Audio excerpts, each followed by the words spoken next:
सूर्योदय न्यूज में आप सभी का स्वागत है। जन आंदोलन कभी व्यर्थ नहीं जाते, वे नए नेताओं को जन्म देते हैं। आज का यह हमारा एपिसोड ऐसे ही जन आंदोलन से निकले कुछ चर्चास्पद चेहरों के बारे में है। सबसे पहले बात करते हैं नीट पेपर लीक के विरोध में दिल्ली के जंतर मंतर पर कॉकरोच जनता पार्टी द्वारा शुरू किए गए जन आंदोलन की। भले ही केंद्रीय शिक्षा मंत्री धर्मेंद्र प्रधान के इस्तीफे के बाद यह आंदोलन समाप्त हो गया है, लेकिन इतिहास गवाह है कि जन आंदोलन कभी समाप्त नहीं होते। वे अपने पीछे नए नेतृत्व की एक पूरी पीढ़ी छोड़ जाते हैं। आंदोलन की भीड़ जब घर लौटती है तब उसी भीड़ में से कुछ चेहरे संघर्ष, साहस और नेतृत्व के प्रतीक बनकर उभरते हैं। समय के साथ यही चेहरे राजनीति और समाज में अपनी अलग पहचान बनाते हैं। अब तक जितने भी जन आंदोलन और जेन जेड आंदोलन हमने देखे हैं, उसमें युवाओं की भूमिका सराहनीय रही है। नीट पेपर लीक के बाद जेन जेड आंदोलन के जरिए कुछ ऐसे युवा चेहरे राष्ट्रीय स्तर पर चर्चा में आए हैं, जिनमें सोनम वांगचुक, अभिजीत दीपके, आशुतोष रांका, सौरभ दास और विजय दहिया प्रमुख है। भविष्य में ये चुनाव लड़ेंगे या नहीं, यह आने वाला समय तय करेगा, लेकिन इतना निश्चित है कि इस आंदोलन ने देश को कुछ संभावित नए नेताओं से अवश्य परिचय कराया है। भारत की राजनीति में पिछले 1.5 दशक के दौरान कई ऐसे जन आंदोलन हुए जिन्होंने केवल सरकारों को चुनौती ही नहीं दी, बल्कि देश को नए राजनीतिक नेतृत्व भी दिए। वर्ष 2011 से 2026 के बीच दिल्ली के जंतर मंतर से लेकर गुजरात तक चले अनेक आंदोलनों ने ऐसे चेहरे सामने लाए जो बाद में राष्ट्रीय राजनीति का महत्वपूर्ण हिस्सा बने। अन्ना आंदोलन, जिसने भारतीय राजनीति की दिशा बदल दी। यदि जन आंदोलनों से निकले नेताओं की बात की जाए तो सबसे पहले 5 अप्रैल 2011 का वह ऐतिहासिक दिन याद आता है, जब प्रसिद्ध सामाजिक कार्यकर्ता अन्ना हजारे ने दिल्ली के जंतर मंतर पर मजबूत जन लोकपाल कानून की मांग को लेकर भ्रष्टाचार विरोधी आंदोलन शुरू किया। यह आंदोलन जन आक्रोश नहीं था, बल्कि भारतीय राजनीति में एक नए अध्याय की शुरुआत भी साबित हुआ। इस आंदोलन में अरविंद केजरीवाल मुख्य रणनीतिकार के रूप में उभरे। उन्होंने प्रशांत भूषण और संतोष हेगड़े के साथ मिलकर जन लोकपाल विधेयक का मसौदा तैयार किया। आंदोलन को देश भर में अभूतपूर्व समर्थन मिला। हालांकि अन्ना हजारे का मानना था कि व्यवस्था परिवर्तन सामाजिक आंदोलन के माध्यम से होना चाहिए और वे राजनीति से दूर रहना चाहते थे। दूसरी ओर अरविंद केजरीवाल और उनकी टीम का विश्वास था कि सत्ता में भागीदारी के बिना व्यवस्था परिवर्तन संभव नहीं है। इसी वैचारिक मतभेद के चलते वर्ष 2012 में दोनों की राहें अलग हो गई और उसी वर्ष आम आदमी पार्टी का गठन हुआ। राजनीति में प्रवेश के महज 1 वर्ष बाद दिसंबर 2013 के दिल्ली विधानसभा चुनाव में आम आदमी पार्टी ने उल्लेखनीय सफलता हासिल की और अरविंद केजरीवाल पहली बार दिल्ली के मुख्यमंत्री बने। इसके बाद उन्होंने लगातार 2 पूर्ण कार्यकाल पूरे कर भारतीय राजनीति में अपनी अलग पहचान स्थापित की। आंदोलन समाप्त होते हैं, लेकिन उनकी विरासत नहीं। हर आंदोलन केवल विरोध का माध्यम नहीं होता, बल्कि वह समाज को नए विचार,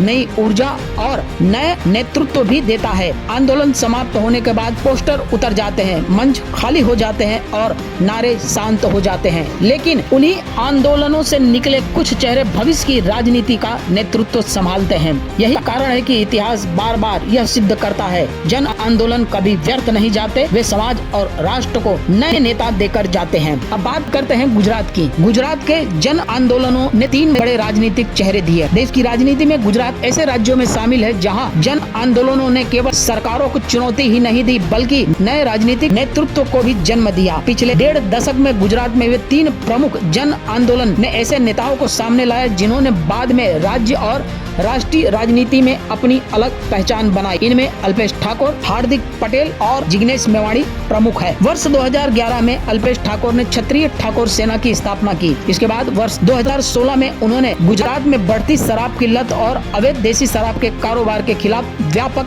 जन आंदोलन छेड़ दिया। उनकी मांग थी कि राज्य सरकार अवैध शराब के कारोबार पर कठोर कार्रवाई करे और समाज को नशे की बुराई से बचाने के लिए प्रभावी कानून बनाए। आंदोलन को पूरे गुजरात से व्यापक जन समर्थन मिला। क्षत्रिय ठाकुर सेना के कार्यकर्ताओं ने राज्य के विभिन्न जिलों में अवैध शराब के अड्डों के खिलाफ अभियान चलाया। अक्टूबर 2017 तक इस संगठन से लगभग 7 लाख लोग जुड़ चुके थे। इसी जनाधार के बल पर 23 अक्टूबर 2017 को अल्पेश ठाकोर कांग्रेस में शामिल हो गए। उसी वर्ष उन्होंने राधनपुर विधानसभा क्षेत्र से चुनाव लड़कर जीत दर्ज की। बाद में 9 अप्रैल 2019 को उन्होंने कांग्रेस छोड़ दी और 18 जुलाई 2019 को भारतीय जनता पार्टी का दामन थाम लिया। भाजपा उम्मीदवार के रूप में राधनपुर उपचुनाव लड़ा, लेकिन उन्हें हार का सामना करना पड़ा। इसके बाद वर्ष 2022 के गुजरात विधानसभा चुनाव में उन्होंने गांधीनगर दक्षिण से भाजपा की ओर से चुनाव लड़ा और जीत हासिल की। वर्तमान में वे इसी क्षेत्र का प्रतिनिधित्व कर रहे हैं। गुजरात का दूसरा बड़ा जन आंदोलन वर्ष 2015 में शुरू हुआ,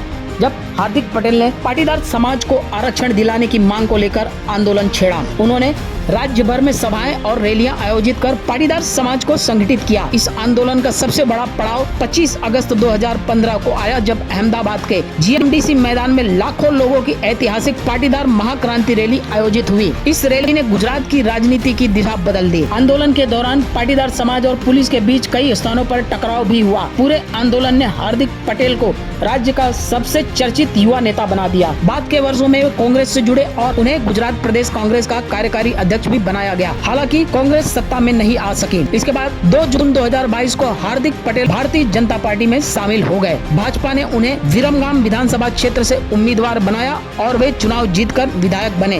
वर्तमान में वे विरमगाम का प्रतिनिधित्व कर रहे हैं। गुजरात के तीसरे बड़े जन आंदोलन से उभरे नेता हैं जिग्नेश मेवाड़ी। 11 जुलाई 2016 को गुजरात के ऊना में दलित युवकों के साथ हुई अमानवीय मारपीट की घटना ने पूरे देश को झकझोर दिया। घटना का वीडियो वायरल होने के बाद राज्य भर में दलित समाज में भारी आक्रोश फैल गया। इसी पृष्ठभूमि में 30 जुलाई 2016 को अहमदाबाद में दलित संगठनों की एक विशाल सभा आयोजित हुई, जिसके प्रमुख आयोजकों में जिग्नेश मेवाड़ी शामिल थे। सभा के बाद अहमदाबाद से ऊना तक लगभग 380 किलोमीटर लंबी दलित अस्मिता यात्रा अर्थात गरिमा मार्च निकालने का निर्णय लिया गया। 5 अगस्त 2016 को शुरू हुई इस यात्रा में प्रारंभ में लगभग 70 लोग शामिल थे, लेकिन आगे बढ़ते बढ़ते हजारों लोग इससे जुड़ते गए। यह यात्रा केवल विरोध प्रदर्शन नहीं रही, बल्कि दलित अधिकारों और सामाजिक न्याय का प्रतीक बन गई। इसमें नवसर्जन ट्रस्ट, जन संघर्ष मंच और अन्य सामाजिक संगठनों के कार्यकर्ताओं ने भी भाग लिया। इस आंदोलन से मिली लोकप्रियता के आधार पर 30 नवंबर 2017 को जिग्नेश मेवाड़ी ने वडगाम विधानसभा क्षेत्र से निर्दलीय उम्मीदवार के रूप में चुनाव लड़ने की घोषणा की।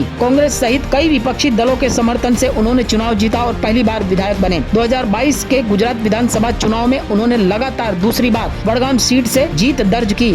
आज वे गुजरात विधानसभा में दलित समाज की एक प्रमुख आवाज माने जाते हैं। इतिहास यह बताता है कि जन आंदोलन केवल विरोध का माध्यम नहीं होते, बल्कि वे समाज को नई विचार, ऊर्जा और नए नेतृत्व भी देते हैं। अरविंद केजरीवाल, हार्दिक पटेल, अल्पेश ठाकुर और जिग्नेश मेवाड़ी जैसे नेताओं का राजनीतिक सफर इसकी मिसाल है। अलग अलग विचारधाराओं और दलों से जुड़े होने के बावजूद इन सभी की पहचान किसी न किसी जन आंदोलन से बनी है। इसीलिए कहा जाता है, जन आंदोलन कभी व्यर्थ नहीं जाते, वे समाज को नए नेता देकर जाते हैं। अगले भाग में हम उन अन्य जन आंदोलनों और उनसे उभरे नए चेहरों की बात करेंगे, जिन्होंने भारतीय राजनीति को नई दिशा देने का प्रयास किया, वह चाहे आज़ादी के समय का हो या आज़ादी के बाद का। तब तक के लिए धन्यवाद। यदि आपको यह वीडियो पसंद आया हो तो इसे लाइक, शेयर और सब्सक्राइब अवश्य करें।